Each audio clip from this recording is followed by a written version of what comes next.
ఇంకా ఇవి కాకుండా చాలా నరకములు ఉన్నాయి నాయన. మొత్తం 84 లక్షల కుండాలు ఉన్నాయట యమలోకాల్లో. 84 లక్షలు. అన్నిటికీ చట్టంలో ఉండవు. కొన్ని పాపాలు యమలోకంలో కూడా రాయరు. ఆ పాపాలు కూడా చేస్తున్నట్టు కలియుగంలో మానవులు. ఇలాంటి పాపములకు ఆయా సందర్భాలను బట్టి కాల ప్రభావాన్ని బట్టి శిక్షలు వేస్తారు. ఇన్ని రకాల నరకముల నుంచి బయటపడి భూలోకంలో సుఖంగా ఉండడానికి ఒకటే మార్గం.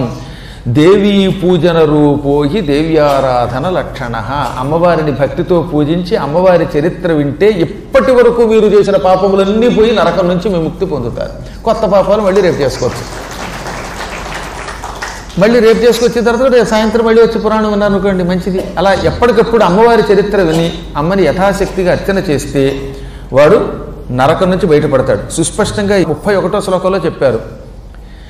ఏనానుష్ఠిత మాత్రేణ నరో నరకం వ్రజేత్ సాదేవి భవపాథో దేహే ఉద్ధర్త్రీ పూజిత నృణాం.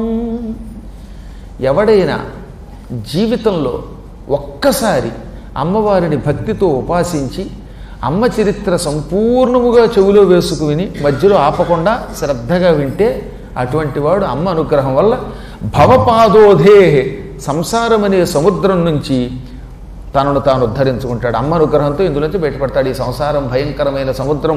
సముద్రంలో అలలు లేస్తూనే ఉంటాయి. ఈ సంసారంలో కూడా నిత్యం మనం పాపాలు చేస్తూనే ఉంటాం.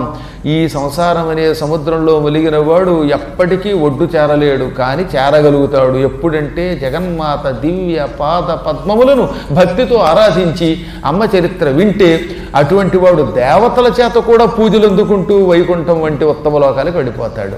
కాబట్టి జగన్మాతని విడిచిపెట్టకుండా ఉండడమే ఈ నరకం నుంచి విముక్తి పొందడానికి సులభ మార్గం.